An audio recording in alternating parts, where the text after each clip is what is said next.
Good morning. I hope you guys are doing well. Guess who I'm with? I'm with Mr. E. We are on our way to get a mattress for my son because he's moving back to college and he's moving into an apartment, so we had to get him a bed and everything. But this is not the reason for the video. The reason for the video is I was talking to someone on Facebook about,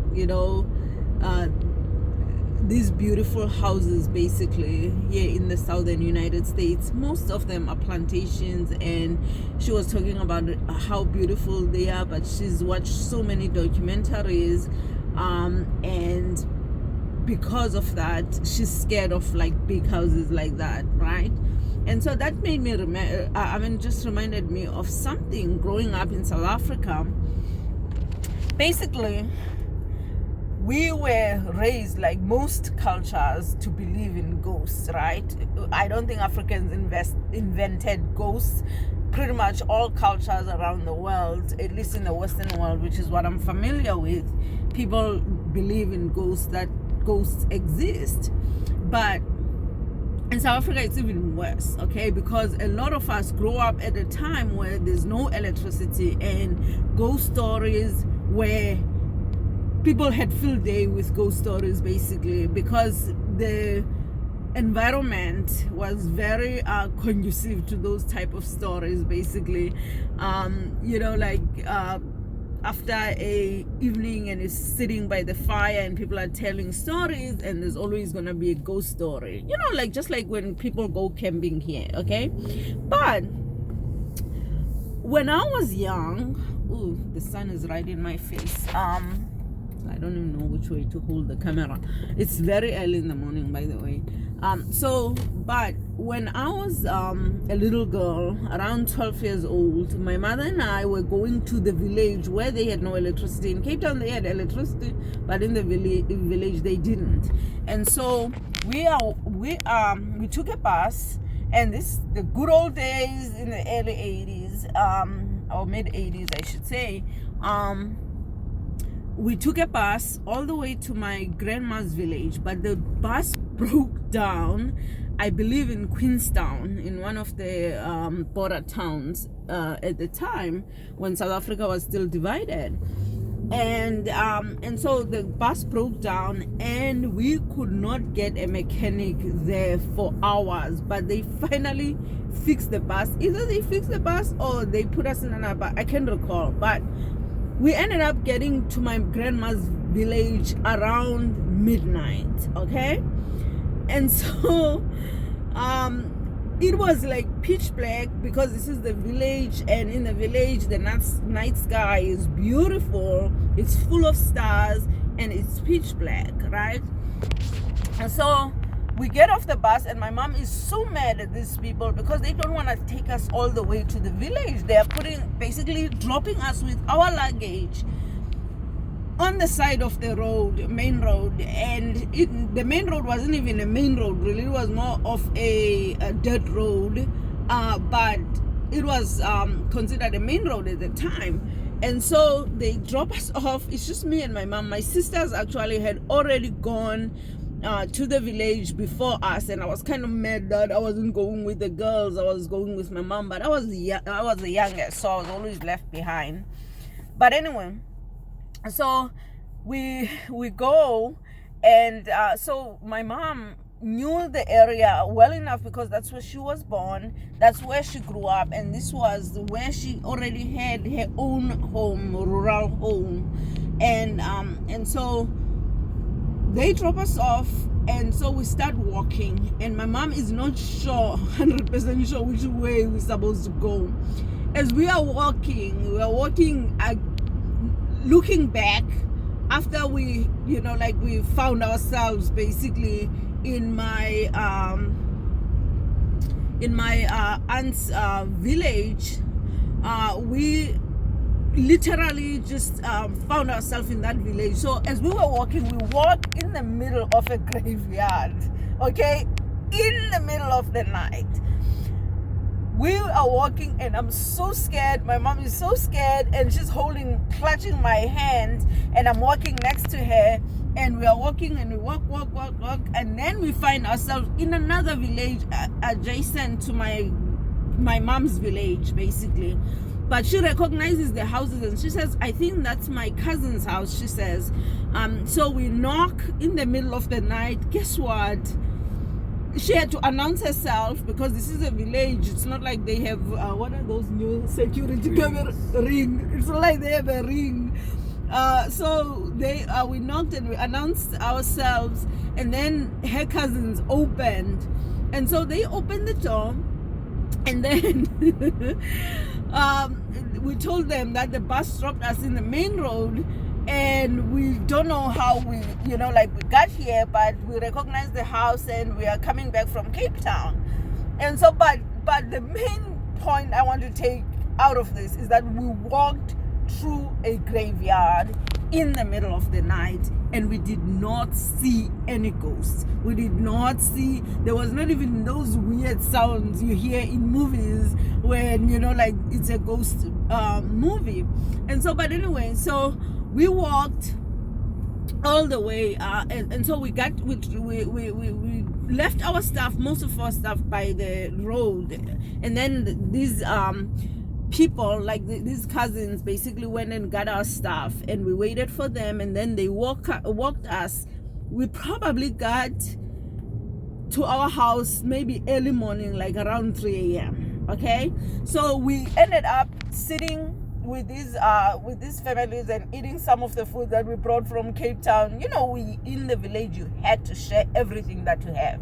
So we shared some of the food, and we left some of the food for our close relatives, because whenever we went to the village, everybody came and saw you, and you had to share whatever provision you had for the road. And we always made extra so that we bring people in the village, because people in the village didn't have access to fast food, and at the time we didn't even have fast food joints. And so now they do have them, but then we didn't have fast food joints. So you brought the food with you, and you took it to the village, and that was basically a 16-hour drive or something like that, and the food sat there in there, and you brought it with you. But anyway, I digress.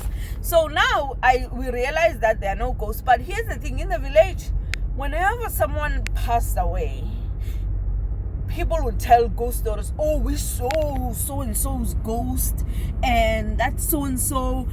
I remember one of the teachers that died in our village was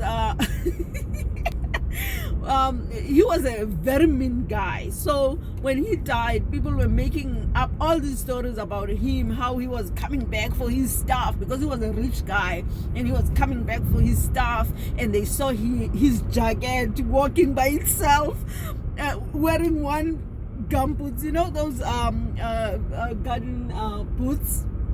He was wearing it. So he wanted to people would make up stories about him taking his stuff, and coming back for his stuff. But anyway, so people believed in ghosts. People were consistently told that they're ghosts, so people believe in ghosts. So I remember one time one neighbor died, and he had cancer, and cancer had eaten him up so much.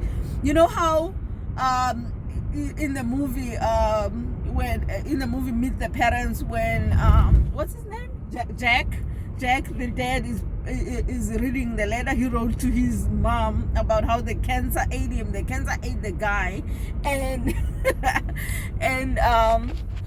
he literally was like a ghost. If you wanted to know what a ghost looked like. And so this guy, so in South Africa they do open casket if someone passed of either sickness or natural causes, or they are not severely deformed because they died of they didn't die of a car accident, for instance.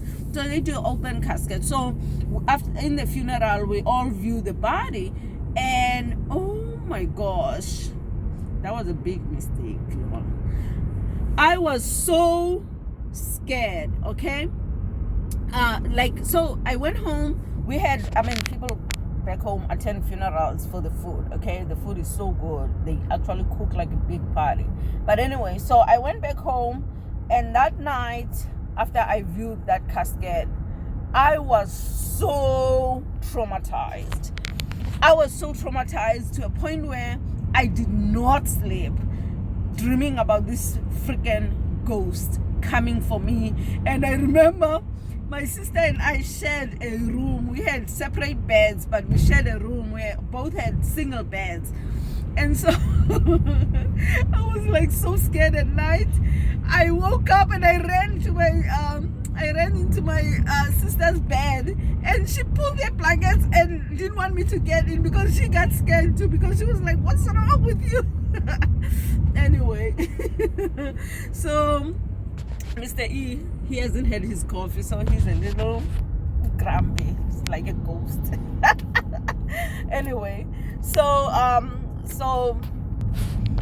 but anyway, fast forward, I come to America. Actually, before I came to America, now I realize that there are no ghosts. It's all in our heads, because I'm putting 2 and 2 together. Oh, the sun is right in my face. I'm putting 2 and 2 together, and I realize, hey, my mom and I walked through a graveyard. Nothing happened. And then I started really trying to understand psychology behind things. How is it that, like we get nightmares and stuff like that? And also another thing is, I realized that anytime I had a pain when I'm sleeping, whether I'm sleeping on my arm or whatever, my body wakes me up, okay? And I realized that, or even if I am sleeping wrongly and I'm hurting my neck, my body will wake me up through a nightmare. And I started putting all these things together, and I realized that, oh my gosh, this is all in our heads, that there are no ghosts, there are no nightmares other than what's here in our heads. So I started processing that. And then I realized that there are no such things as ghosts. So now, fast forward, my daughter was born in South Africa. Sorry, this is a long story, y'all. So my daughter was born in South Africa, and she grew up there. And at this time, I really did not make an effort to teach her that there are no such things as ghosts. So she was always afraid of the dark. And whenever she went to bed, she would sleep with lights on.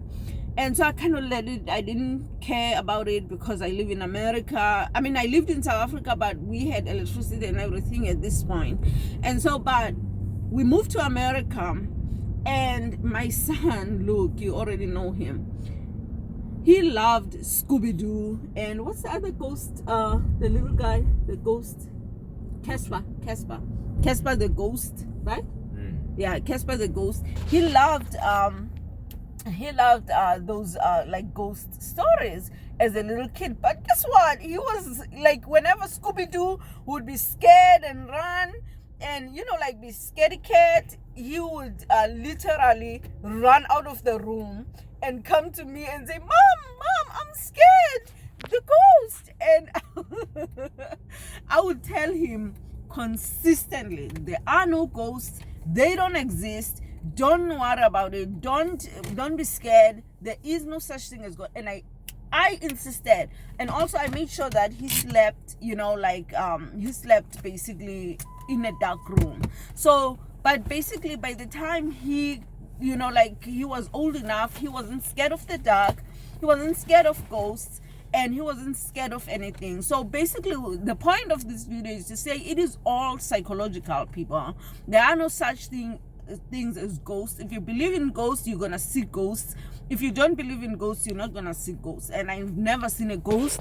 In fact, the only time that I came something close to a ghost is literally just in my imagination, playing with my mind, basically, or I should say my imagination. But anyway, finally got to the store, so I have to stop this video. Thank you so much. I hope you enjoyed the story, and I hope you get the time to actually listen to the whole thing and like and share and tell me your ghost stories. Please go ahead, tell me if you believe in ghosts or if you don't believe in ghosts. And if you believe in ghosts, have you ever seen ghosts? Have you ever seen one? And comment below and let me know. Thank you. Bye. Don't forget to thumbs up the video.